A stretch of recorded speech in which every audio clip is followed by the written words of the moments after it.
something about. Wait, no, that's how I, Looks like it's recording. See the numbers? oh yeah, it's okay. recording now, okay. Perfect. Robin, Okay. when we got married in Raton, we went up Yes. on up in Denver, Yes.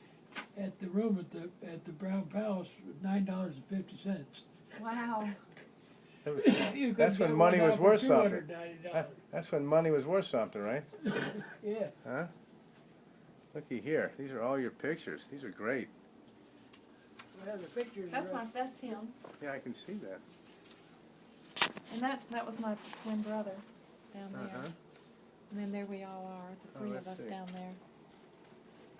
That's Yeah. me on the left and Bobby on the right, of course. Yeah. Well, you guys are good-looking kiddos.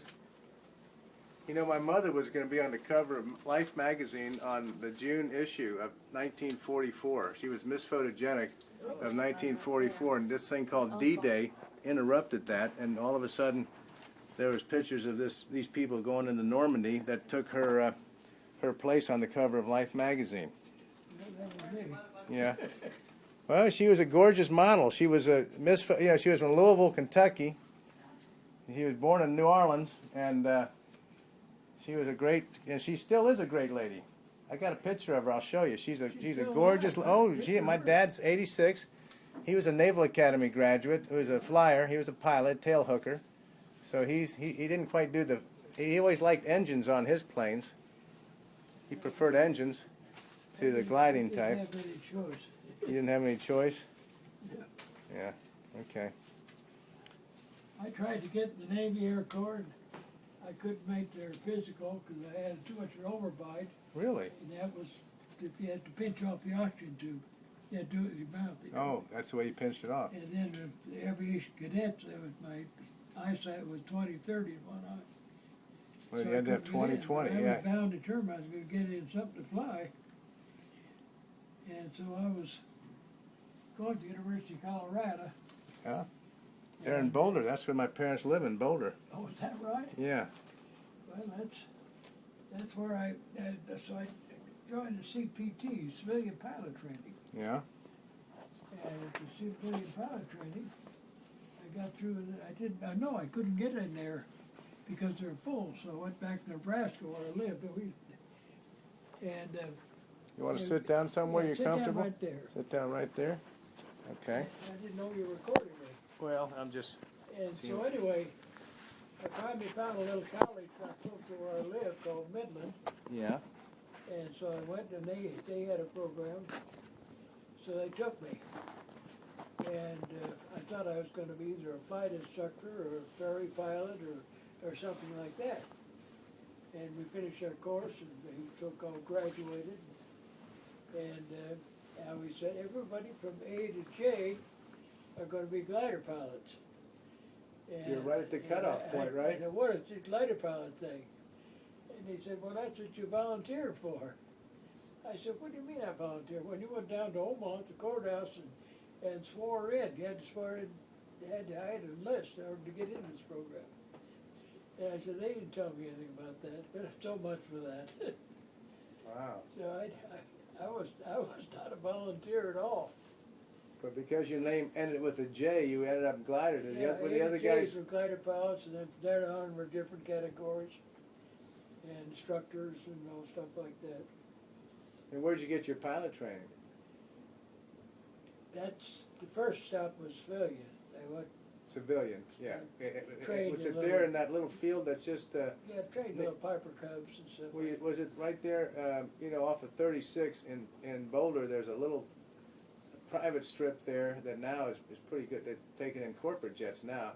Were you there? Where was your? Oh, that was where the airfield was. Yeah, okay. But I never trained there because Oh, you never the trained there. classes were full. Oh, they were. So I went back to home, Nebraska. That was the summer, and Was this like the summer of 41 or 42? 42, 42. How old were you? 19. You were 19. So you're out of. So that was your freshman or sophomore year in college. Sophomore year in college. So everybody was signing up, right? Yeah. I did everything in the world to get in the aviation cadets and the Navy or the Air Corps. Had you always wanted to fly? Was that?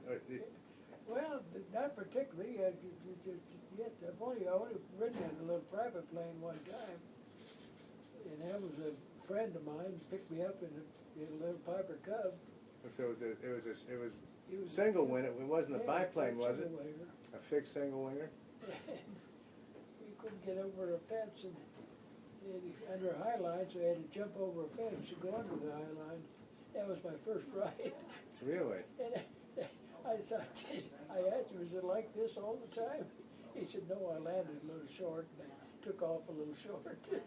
It was still fun though, wasn't it, flying? The first time you I flew? was only 14 years old. What was it like the first time you flew? It was spectacular. So that would have been, so you were born in 22? 22. So that was 1936 when you had your first flight, when you were 14? Right, 36. Yeah, and so that was like in the middle of the Depression, wasn't it? Yes. So getting an airplane up he must have had some money or something. How did he get an airplane? He was a student. Oh, he was a student. Yeah. Well, I got my little single engine land over there at Embry-Riddle Aeronautical University. You know where that is? In Daytona Beach. Yeah. But I just got a 50. I got my private pilots. I'm a single engine land guy.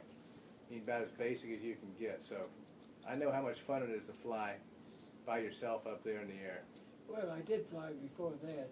My father had a friend in Wichita. He was in the oil business, and he flew up to Omaha, and he had to run with my father at the athletic club. And he said, Vic, he said, you like to ride in a plane? He said, no. He said, but I'm sure my family would. So he called the little town we lived in, 35 miles north, and said they're going to land down in Bryant's alfalfa field, and they want to give you a ride. Oh, that's nice. George Dickey. And so we drove down the little alfalfa field. Pretty soon here comes that high wing cabin plane in. It rolled about 1, 2, the whole 5 people. And my mother, my brother, and I got in it. My mother was very reluctant. But we rode over, flew over down to Omaha and around and all that. It was my first ride. And I thought that was something. Well, if you think about it, that was only a little over 30 years after Orville and Wilbur had done it in Kitty Hawk, isn't it? So that's only 30 years' time. And they were barely, it wasn't that sophisticated back then, was it? Not at all. But there was a good monoplane. And this was a rich old man, and he had the best. But outside of that,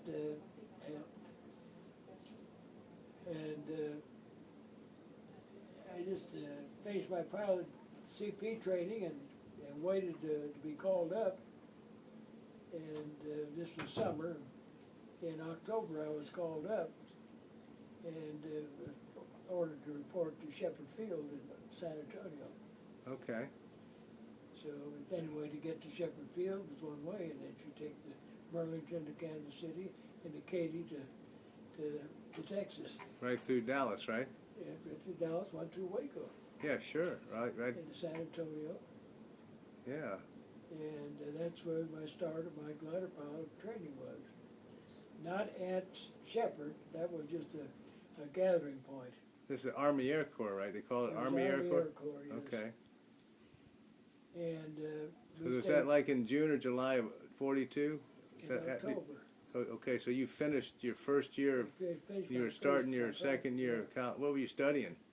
Well, I wasn't studying anything. I was a geologist. You were a geologist, is that right? I was studying geology. So you were going to be an oil man? Yeah, my father was an oil business. So Okay. So anyway, to make a long story or a long short story, whatever it's long or short, and I went to San Antonio, and I just took a little handbag because I knew I was going to get clothes. But that was a mistake. So I never got any uniform for 2 weeks. Oh, no. So I'd have to wash out my socks and shorts every day. And but then they transferred us to Hondo, Texas, in 2 weeks. Where's Hondo? That's 60 miles west of San Antonio. So that out near Fredericksburg? Towards Mexico. Towards Mexico. Towards El Paso then, huh? Yeah, towards El Paso. Okay. Yeah, Del Rio is south. All right. So that's where we were all put together and issued uniforms, and from there we were shipped to Lubbock, Texas, and that was a base, an Air Force base, Air Corps base, that had the glider pilots. It more or less was a distribution spot for further training. Okay. And from there they shipped me to Kansas. Like Kansas City? No, I was trying to think of the town. Which- Pittsburgh, Kansas. Pittsburgh. And that's where we took what we called primary. And that was nothing more than CPT again, flying little Taylorcraft and Cubs and rockets, What's CPT mean? civilian pilot training. Okay, so you already had your, you could I always already go. had 40, 50, I already had my Okay, hours. so you had your license, if you will, Yeah, through the CPT training, but now they were fine tuning you with some other stuff. Getting ready for learning how to fly gliders. So they did this again, 60 hours. But they did have night flying, and we also had dead stick landing. That's good. You know, you turn the motor off and you Right. have to land it, or you do it at night and land. Dead stick at night. Dead stick at night. Whoa. You lose some guys? A little bit. I mean, some guys crack up and, Oh yes, it cracked up out there. One time I was coming in and I thought I was on the ground and I was 6 or 7 foot off. And I pulled back to land, yeah. 3-point landing, and I never thought it'd ever hit the ground. Well, so, did they have the wheel on the tail, or was the No, wheel, no you wheel. had a Just as a skid on the A tail. skid. And 2 wheels. oh, wow, They call them a tail a dragger. tail dragger. They still make them. Yeah, they do, but okay, so then you didn't, so you had this land on 2 wheels, because you know those Cessnas have the 3 wheel. Yeah. Okay, but no, nothing dragging on Well, the, they make tri-wheels. yeah, tri-wheels. Yeah. Yeah, okay. But anyway, we finished there, I think it was 6 weeks. And then we went back to Lubbock. It's all by train. And we stood around there for a couple of weeks, and then they shipped us back to Veneta, Oklahoma, which wasn't very far from where we were the first time in Wow. Kansas. Wow. And that is where we took our dead stick training. And the airplanes, or the gliders that we used, were the same thing we flew with motors off of them. Hmm. They were Taylorcrafts, Piper Cubs, but they didn't have an engine front. Wow. And so we learned how to fly those things. And they also had some sailplanes, you know, the ones that big long wings. And I got to fly a sailplane, but I only got to fly it at night. But they would do nothing but you cut loose and find a place to land, period. So already they were planning, what they were gonna do. Oh, it's Yeah, I always- mean, it was planned. so these guys were, I guess, the upper echelon officers in the Defense Department, or whoever, the War Department, I guess they call it the War Department back then. They were saying, we gotta start training some of these guys now, because ultimately they knew they had to get to the mainland of Europe, and one of the best ways to get something happening there was to glide people in under the German Yeah, the paratroopers, and like, paratroopers. and we were more or less a support to the paratroopers. Well, so that would have been October of '42. So you're talking about you're into the winter, December, then January of '43. So they were already making preparations, Oh, getting they- training they- guys. Oh yes, they were training them by building commercial gliders or cargo gliders. Was it like the Cessna people up in Wichita? Who was making? No, it's a funny thing, is anybody but someone like that. People, The Piper companies that made ice boxes, and Ford Motors made them. They were just Furniture because factories. they're just looking for manufacturing plants Yeah. to build them, right? That's right. They're nothing more than just metal tubes and fabric and wood. Yeah. But anyway, we got out of Veneta and went back to Lubbock, Texas, and that's where they had the final training at an Army Air Base at Lubbock. That's where we had the commercial glider pilots, like the commercial gliders, this is what we trade in. It's CG-4A. Okay. So this is like the glider pilot's little, is that a monthly or quarterly publication? This is an association. So you maintain your membership in that? Oh, yeah, yeah. I've got it right here. It's online too. Oh, But this is it. That's the glider I was trying to get a picture. Oh, here's a picture of it. okay. So that's the troop carrier, right? It's a troop carrier. It carried How many guys? 16 people. 16? Yeah, 14. So what kind of a bird would drag you up there and let you go? C-47. That A was the C-47? DCC. That's a 4-engine? 2-engine. A 2-engine. Ooh, they must. The Pratt Whitney. What were they? Pardon? Were they Pratt Whitney? Who made the engines? You remember? Oh, I think Pratt Whitney made the Yeah, I think so, too. C-47. We also, later when we got overseas, we were also checked out in C-47s. Because As pilots. as pilots, more or less, pilots, but we'd fly the right seat, co-pilot. So you were kind of backup guys, right? Yeah. And So that gets you into 43. That gets you into, and you kept training. I mean, they kept you over. after 6 weeks in Lubbock, advanced training, we were shipped to Louisville, Kentucky, Yeah. to an airfield there, and there we went to do commando training Oh, for 6 weeks. like hand-to-hand combat stuff, right? Hand-to-hand Oh, so you were combat, down on the. commando, yeah. Well, you better been. You must have been in good shape then, weren't you? Well, I was. Nice. So you said, do you 1920 want me to bring you your lunch 20 while you're talking? Yeah, that'd be great. So 19, 20 years old, you're probably in the best shape of your life, right? Yeah, I didn't think I could go in town into Louisville and drink all night long and get back and Well, go that's through my stuff. that's where my mother. That's my dad was from Louisville, and my mother was from there too. He was from Anchorage, where Anchorage was outside of town, I see. and then she was from. They met there after the war, but he was in the Naval Academy during that time. He timed it just perfect. He went to the Naval Academy in the fall of '41, and they were. What they were doing was accelerating the academy guys to get the officers out, so they took a 4-year course down to 3 years to try and punch them out and get them in the war effort. Well, he busted in the math department, and the congressman was going to pull his appointment, but because somehow he slipped through the cracks, he got to do his plebe year twice, which is no fun because that's when they beat up on you up there. And he ended up graduating in June of '45. So that extra year he was a plebe kept him right out of the war effort. Yeah, yeah. He got out, and then he's got his wings, and then ended up flying over in Korea and that stuff. He was P-2Vs. You know, he was basically a fixed wing. His buddies were guys like Wally Schirra and all these guys were his classmates. You know, Walter Schirra, the astronaut, was one of his good buddies, and so he wasn't at that level of pilot. I mean, he wasn't like Glenn and Carpenter and Shepard and all those guys, but he knew those guys. They were his same. It's like you guys who were flying back then. You guys were heroes. I mean, to me, he doesn't think he's a hero. He didn't do much. He just lived and didn't die like some of his buddies. So you're a vegetarian?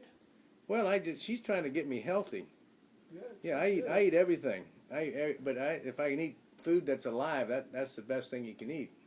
That keeps me alive. I pretty well eat mostly vegetables. Mm-hmm. You're like my dad. That's what my mother feeds my dad. It saved my life. You good? I think it has. Oh, It no. increased my life, let's put it that way.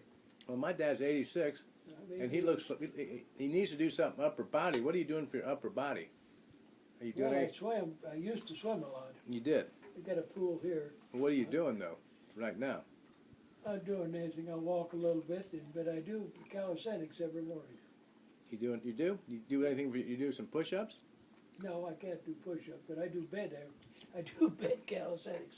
I have a routine I'll do in bed that I'll pull my knees up about 30 or 40 times and put them back and forth. And then I'll work my hands up and this way like that and do the whatever you call that. And just a ritual that I learned in the service. How long you been doing that? Oh, for this one here, probably for the last 5 years. Well, that gets your body working, doesn't it? Yeah. You gotta get those big muscles working, like in your back. You do